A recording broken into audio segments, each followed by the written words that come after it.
კიდევ ერთხელ გავიმეორებ მესამე თუ მეოთხეთ ამ პატარა შესავალში, რომ ვერასოდეს წარმოვიდგენდი, რომ დადგებოდა ასეთი დღე, როცა შენ გიხილავდი განსასჯელი სკამზე და უფრო მეტიც, როცა მოითხოვდნენ შენს დაჭერას. აი, შენი რეაქცია რა არის ამ ყველაფერზე? ხო, ინგა, პირველ რიგში მადლობა. ჩემთვის არ იყო წარმოუდგენელი, რადგანაც 5 ივლისს შევეხეთ, რადგანაც აქედან იწყება ჩემი ათვლის წერტილიც. ამ რეჟიმთან ბრძოლის მე როდესაც ვიკითხებოდი 5 ივლისზე და როდესაც მოძალადეებს თვალებში უყურებდი, ერთ-ერთმა მოძალადის ადვოკატმა, რომელიც იყო ძალიან სუბიექტური, მან მისურვა, რომ ნეტა გიხილოს აბრალდებოს სკამზე, მაშინ ნოდარმაც გააკეთა ამაზე კომენტარი, მახსოვს Facebook პოსტი იყო, სადაც ეს ქალი მისურვებდა, რომ საბრალდებოს სკამზე ვყოფილიყავი. ამიტომ ჩემთვის არ ყოფილა ეს წარმოუდგენელი, არ ყოფილა არც ის წარმოუდგენელი, რომ შინაგან საქმეთა სამინისტრო ითხოვდა პატიმრობას და მე ველოდი სიმართლე რო გითხრა, იმიტომ რომ ხუმრობდით კიდევაც სოციალურ ქსელში, მაშინ როდესაც ეს რაღაც მითხეს, რომ შეურაცხყოფას მე დავებოდნენ, რომ გვიჭერენ თქო, იმიტომ რომ დარწმუნებული ვიყავი, თან დარწმუნებული ვიყავი, იმიტომ რომ მოსამართლე დავით თეთრაული თეთრაულმა გაუშვა გელახასაია არაფრის გამო 12 დღით ადმინისტრაციულ პატიმრობაში, მაგრამ აი შეიძლება რაღაცა ისე გამომივიდეს, მაგრამ ქალებისგან, გოგონებისგან, ჩემი ასაკის გოგოებისგან წარმოთქმული ფრაზა, რომ ვითხოვთ პატიმრობას ორ გოგონაზე, რომელიც მათ მოპირდაპირ მხარეს ისხდნენ, იყო საწყენი. აი, შემიძლია ისე ვთქვა, რომ არც გამკვირვებია, მაგრამ მიწყინა სუბთა ქალურ ამბავში, ქალურ ნაწილში მართლა, იმიტომ რომ წარმოუდგენელია იმის გამო, რაც ერთი არ ჩამიდენია, მეორე თავად ვერაფრით ვერ ამტკიცებდნენ, ითხოვდნენ ადმინისტრაციული სასჯელის ყველაზე მკაცრ ზომას, ადმინისტრაციულ პატიმრობას. რაც შეეხება 5 ივლისს, წარმოუდგენელი ამდენი წლის მერეც, როდესაც გისმენდი, ინგა ისევ ცრემლები მომედგა, ის არის ის ამბავი, რომელსაც ცრემლის გარეშე ვერ ვიხსენებ, ვერც ახლა. ხო, მძიმე იყო, ყველაზე მძიმეა და დღემდე მძიმეა, მაგრამ 2021 წლის 5 ივლისი იყო ჩემთვის, ჩემი მეგობრებისთვის, მათ შორის თქვენთვისაც, იმიტომ რომ თქვენი ყავით ის ადამიანები, რომლებიც ყველაზე მეტად მედექით გვერდში, მედია, მაშინ ხო რაღაცა მედიამ ამოვიღეთ მხოლოდ ხმა და ცალკეულმა ადამიანებმა, მაშინ მე უკვე ვიცოდი და მგონი რომ თქვენც იცოდით, რომ ესენი ნელ-ნელა ყველაფერზე იქნებოდნენ წამსვლელები. რაც შეეხება ჩემს ამ საქმეში, ჩემი სახელი და გვარის გაჟღერებას, ჩემი აზრით ეს არის შურისძიება. მე არ მიყვარს ესეთი ხმამაღალი რაღაცების თქმა, მაგრამ ზუსტად ვიცი, რომ პირდაპირ მირიან ქავთარაძის ამოჩემება ვართ, იმიტომ რომ ჩვენ ვიყავით მე და ანაც, და ანას მაგივრად და ნაცვლადაც ვისაუბრებ, ადამიანები, რომლებმაც აღმოაჩინეთ ეს გადაცმული სამოქალაქო ფორმაში მართლა ტიტუშკების მსგავსი ადამიანები მერიოდთან და მე როგორც ყოფილი ჟურნალისტი განსაკუთრებული ალღო მაქვს რაღაცა საფრთხესთან დაკავშირებით და მით უმეტეს ეს იყო ჩემი პირდაპირ პროფესიული მოვალეობა, რომ საფრთხე აღმეკვეთა, ამიტომ რაღაცა საეჭვოდ ჩაცმული ადამიანები, რომლებიც პროვოკაციულად იქცეოდნენ, დაგვრცინოდნენ მერიოდთან გამომსულ პოლიტიკოსებს, ცალკეულ პოლიტიკოსებს რაღაცებს ეუბნებოდნენ, მაგრამ ის იყო წამსროლილი სიტყვები, რომელსაც თავად ოპოზიციის წევრები არ აქცევდნენ ყურადღებას. მე მივაქციე, მე და ანამ ჩავრთეთ განგაშის ზარი, სიგნალი და ამასთან ერთად ჩემი მეგობრის საბას ხვიტარიძის საქმეზე ვარ ერთ-ერთი მთავარი მოწმე, რომელიც დაეხმარება გამოძიებას, რომელსაც საერთოდ არ ვენდობი, მაგრამ ყოველ შემთხვევაში საზოგადოებას, რომ მთლიანი სურათი აღვიდგინოთ და როგორ დაიწყო და როგორ განვითარდა იქ პროცესები, ვთქვა. მირიან ქავთარაძე ასევე დღეს მეცაც გეტყვით ის 4 ცრუ მოწმე, მაგრამ ერთ-ერთი ჩემი აზრით არ იყო ცრუ მოწმე, იმიტომ რომ საერთოდ არაფერი არ ვთქვამს, მან ხელი არ დაგვადო არც მე და არც ანას. დანარჩენი 3 და ზოგადად 4-ვე მოიყვანა მანქანით. მანქანით ესე დემონსტრაციულად მირიანმა მოიყვანა ეს მოწმეები, ხო?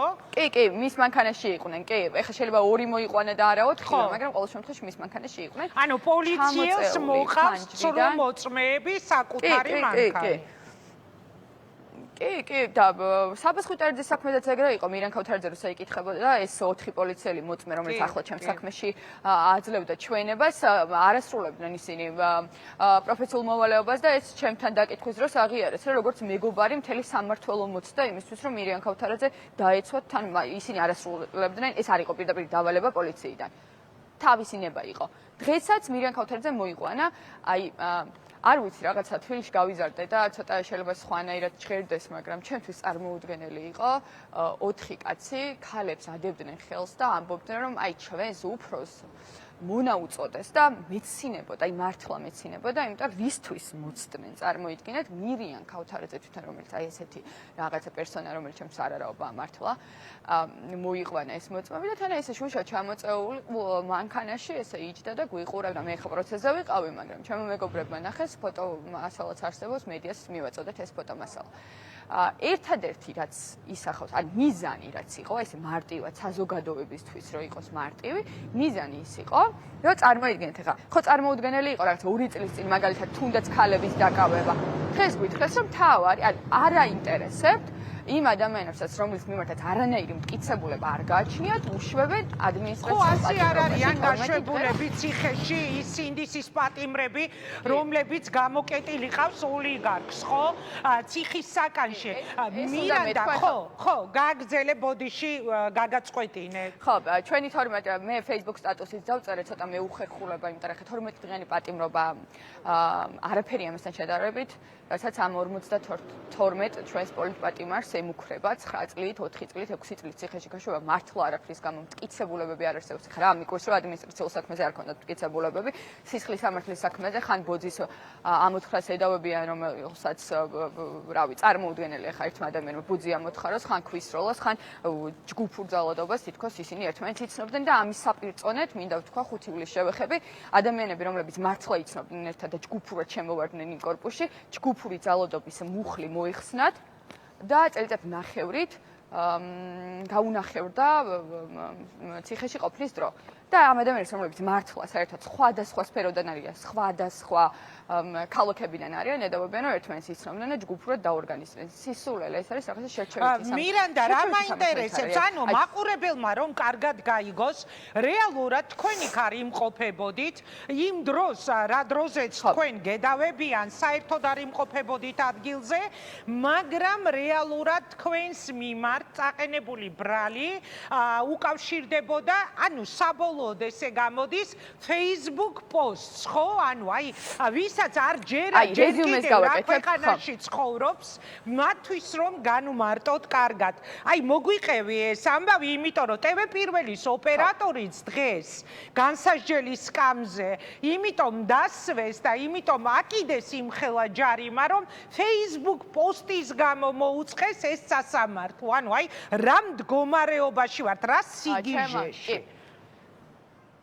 ჩემი და ანას ამბავს ძალიან ესე რეზიუმეს გავაკეთებ, მოკლედ მოვყვები. მე ვიმყოფებოდი სასამართლოს შენობაში. თუმცა მე ვიმყოფებოდი მეორე სართულზე, სადაც ნიკა გვარამიანს პროცესი მიმდინარეობდა და მე ვასრულებდი სამსახურეობრივ მოვალეობას. ამის ლაივ სტრიმიც არსებობს საზოგადოებრივი მაუწყებლის, რომ პარალელურად საბას ხვიტანეთის პროცესისა დაიწყო ნიკა გვარამიანს პროცესი, მე ვიმყოფებოდი მთელი პროცესის განმავლობაში შიგნით პროცესზე, არც ერთი წამი პროცესის დარბაზი არ დამიტოვებია. ამის შემდეგ უკვე გამოუყვანა ნიკა გვარამია პრესასთან, ის აკეთებდა დაახლოებით 7 წუთიან კომენტარს, რა დროსაც თავიდან ბოლომდე ვიდექი მასთან ერთად, შუა ინტერვიუს დროს ქვედა პირველი სართულიდან მოგვესმა ჩოჩქოლი, ხმაური, თუმცა არც მე და არც ნიკა გვარამიას ეგ ტერიტორია არ დაგვიტოვებია, იმიტომ რომ ჩვენ ვაძლევდით კომენტარს ჟურნალისტებს. ამის შემდეგ ჩამოვედი პირველ სართულზე და უკვე ეზოში რო გავდივარ, უпростоრად კიბეზე, გარე სივრცეში მორჩენილია ამბავი. ეს იმას ნიშნავს, რომ მე მირიან ქავთარაძე ვერც პროცესზე, ვერც ფოიეში, ვერც ეზოში დავინახე, მეცაც გეტყვით, აბსოლუტურად ყველა პოლიციელი ამბობს, რომ მირანდა ბაღათურია შენიშნეს ეზოში.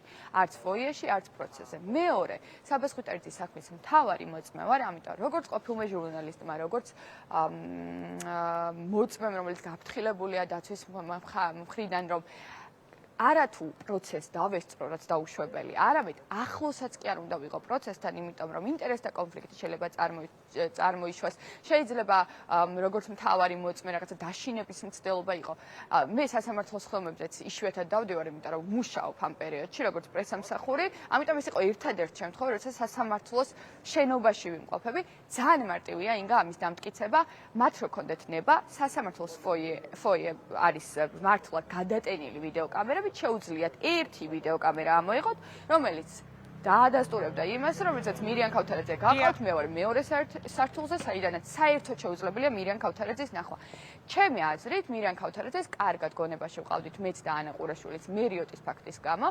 შემდეგ უკვე მე გავაზიარებ ვიდეო, რომელიც არც ჩემი გადაღებულია და არც მე არ ვჩანვარ ამ ვიდეოში. ამ ვიდეოს აქვს ბევრი გაზიარება, სავარაუდოდ ამ პოლიციელების ყურადღებაც მიიქცია და აი ასე უაპელაციოდ დაწერეს, რომ მირანდა ბაღათურიამ და ანა ყურაშვილმა უწოდეს მონა მირიან ქავთარაძეს. მე რა რომ არ არის არც მტკიცებულებები, არც არაფერი ადასტურებს თქვენს ეგრეთ წოდებულ დანაშაულს, ამას ხელი არ შეუშლია, მოკლედ თქვენთვის რომ ეს ჯარიმები დაეწესებინა. დიახ, დაასრულეთ მირანდა. მე ასევე მინდა გითხრა, რომ არ ვიცი, ძალიან ბევრი ადამიანი მიცნობს ჩვენ სფეროში. მე ვარ ის ადამიანი, რომელიც საკუთარ სიტყვებზე აგებს აუცილებლად პასუხს და როდესაც თუ მე მირიან ქავთარაძეს დაუძახებდი მონას ან ცრუ მოწმეს, რაც მგონია რომ არის ის ცრუ მოწმე, ამას აუცილებლად ვიტყოდი რომ დაუძახე. საერთოდ არ ვთვლი რომ ამის გამო ვინმე უნდა დაისაჯოს. ეს არის ჩვენი შეფასება, რაც ობიექტური სასამართლოს პირობებში აუცილებლად დამტკიცდება, მაგრამ ეს არის პრეცედენტი, როდესაც ადამიანს მე პირადად არანაირი კავშირი მირიან ქავთარაძესთან იმ დღეს არ მქონია. ვერც ის დამინახავდა, ვერც მე დავინახე, ვერც პოლიციელებმა დამინახეს, თუმცა დამაჯარიმეს 4000 ლარი. შინაგან საქმეთა სამინისტრო ზუსტად ვიცი რომ უნდა და პატიმრობა შემდგომლად დააყენა. ჩემი აზრით მოსამართლესაც უნდა და უბრალოდ იმდენად რეზონანსული საქმე იყო, იმიტომ რომ უცებ ბუმი ატყდა და მინდა მედიას ძალიან დიდი მადლობა გადაუხადა, იმიტომ რომ მათზე მაგარი მეგობრობა და ერთსულოვნება არავინ არ იცის და როდესაც ნახეს რა მოყვა ამ შემდგომლობის დაყენებას, ჩემი აზრით მოსამართლემ უბრალოდ 4000 ლარი შეცვალა გადაწყვეტილება. მირანდა, მადლობა. ანუ საბოლოო ჯამში კიდევ ერთხელ რომ შევაჯამოთ, მაინც Facebook-ზე გადაზიარებული ვიდეო გახდა ამ ყველაფრის მთავარი მიზეზი, რის გამოც აი ესე თქვენი ტოლი პროკურორი თუ შსს წარმომადგენელი ქალები ითხოვდნენ თქვენს პატიმრობას, ხო, თქვენზე პატარა. მადლობა დიდი წარმატებას გისურვებ. მადლობა, რამის დამატება ხომ არ გსურს და დაგემშვიდობები. არაფრის გარდა იმისა, რომ საერთოდ სიტყვა შიშიც არ უნდა ვახსენოთ უკვე ჩვენ, იმიტომ რომ მგონია რომ არც არავის არ ეშინია და პირიქით ძალიან ესე შვიდად ერთმანეთის გვერდით დგომით აუცილებლად დამარცხდება ეს რეჟიმი. მადლობა, ჩემო კარგო, ეს